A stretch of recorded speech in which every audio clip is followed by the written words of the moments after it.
Bapak, Ibu, saudara-saudari, sahabat ama kakak yang terkasih dalam Tuhan kita Yesus Kristus. Selamat berjumpa kembali dalam Renungan Harian Katolik Minggu 7 Mei 2023, Minggu Paskah kelima. Bacaan dan renungan hari ini diambil dari Injil Yohanes bab 14 ayat 1 sampai dengan 12. Marilah kita hening sejenak untuk mendengarkan dan merenungkan firman Tuhan. Semoga Tuhan beserta kita sekarang dan selama-lamanya. Inilah Injil Tuhan kita Yesus Kristus menurut Yohanes. Dimuliakanlah nama Tuhan. Dalam amanat perpisahannya, Yesus berkata kepada murid-muridnya, "Janganlah gelisah hatimu. Percayalah kepada Allah, percayalah juga kepadaku. Di rumah Bapa-Ku banyak tempat tinggal. Jika tidak demikian, tentu Aku mengatakannya kepadamu. Sebab Aku pergi ke situ untuk menyediakan tempat bagimu. Dan apabila Aku telah pergi ke situ dan telah menyediakan tempat bagimu, Aku akan datang kembali dan membawa kamu ke tempatku, supaya di tempat di mana Aku berada, kamu pun berada. Dan kemana Aku pergi, kamu tahu jalan ke situ." Kata Thomas kepadanya, "Tuhan, kami tidak tahu kemana Engkau pergi. Jadi, bagaimana kami tahu jalan ke situ?" Kata Yesus kepadanya, "Akulah jalan dan kebenaran dan hidup. Tidak ada seorang pun yang datang kepada Bapa kalau tidak melalui Aku. Sekiranya kamu mengenal Aku, pasti kamu juga mengenal Bapa-Ku. Sekarang ini kamu mengenal Dia dan kamu telah melihat Dia." Kata Filipus kepadanya, "Tuhan, tunjukkanlah Bapa itu kepada kami. Itu sudah cukup bagi kami." Kata Yesus kepadanya, "Telah sekian lama Aku bersama-sama kamu, Filipus, namun engkau tidak mengenal Aku? Barang siapa telah melihat Aku, ia telah melihat Bapa. Bagaimana engkau berkata, 'Tunjukkanlah Bapa itu kepada kami'? Tidak percayakah engkau bahwa Aku di dalam Bapa dan Bapa di dalam Aku? Apa yang Aku katakan kepadamu, tidak Aku katakan dari diriku sendiri, tetapi Bapa yang diam di dalam Aku, Dialah yang melakukan pekerjaannya. Percayalah kepadaku bahwa Aku di dalam Bapa dan Bapa di dalam Aku. Atau setidak-tidaknya, percayalah karena pekerjaan-pekerjaan itu sendiri.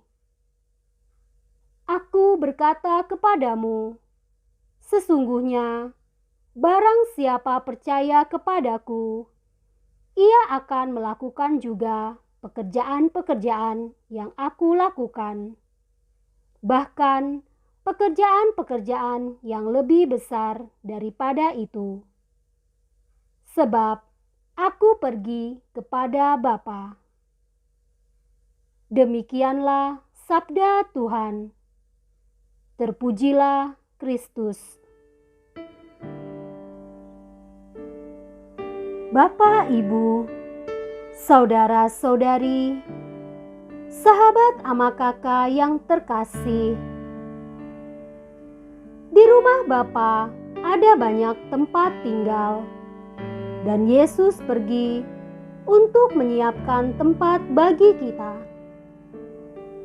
Meskipun demikian, kita sendirilah yang harus merintis dan berjuang untuk membangun tempat tinggal kita masing-masing di rumah Bapa. Yesus telah membuka jalan dan menyiapkan tempat bagi kita. Namun, semua itu tidak akan kita terima kalau kita sendiri tidak menyiapkan diri untuk membangun tempat tinggal abadi bagi hidup kita. Seperti pembangun yang membutuhkan batu untuk membangun sebuah tempat tinggal, demikian juga untuk membangun kediaman abadi di rumah Bapa, kita sendirilah batu-batu hidup yang dibutuhkan untuk membangun kediaman abadi itu. Menjaga kualitas hidup kita di hadapan Tuhan menjadi hal penting untuk mempersiapkan pembangunan kediaman abadi tersebut. Meski kita akan tersingkir atau terbuang dari dunia, hidup yang berkualitas sangatlah berharga di mata Tuhan. Bapak, Ibu, saudara-saudari, sahabat ama kakak yang terkasih, kesejahteraan sebuah komunitas atau masyarakat tentu mengandaikan keterlibatan banyak pihak dalam aneka aspek kehidupan. Seorang pemimpin, sehebat apapun dirinya, tidak akan mampu memikul sendirian seluruh anggotanya. Para rasul Kristus pun rupanya memiliki keterbatasan dalam pelayanan bagi jemaat. Alhasil, sebagian orang bersungut-sungut karena tidak puas akan pelayanan para rasul. Namun, tidak ada komunitas atau masyarakat yang akan bertumbuh baik bila anggotanya hanya mengamati, berkomentar, tetapi tidak bergerak terlibat atau melakukan langkah solutif. Semua orang bisa bersungut-sungut, namun belum tentu semua bisa ikut terlibat menemukan solusi yang baik. Maka, para rasul yang menyadari keterbatasan mereka mengundang lebih banyak orang dengan memilih diakon-diakon untuk melayani orang miskin dan janda. Orang beriman bukan orang yang berdiam diri, melainkan orang yang melakukan karya-karya Kristus dalam kehidupan. Orang beriman adalah orang yang bergerak, terlibat, dan ikut melakukan pekerjaan-pekerjaan besar yang dikehendaki Tuhan bagi keselamatan banyak orang. Kita mohon rahmat Tuhan supaya dimampukan untuk terlibat menghadirkan kasih Tuhan bagi sesama. Marilah kita berdoa.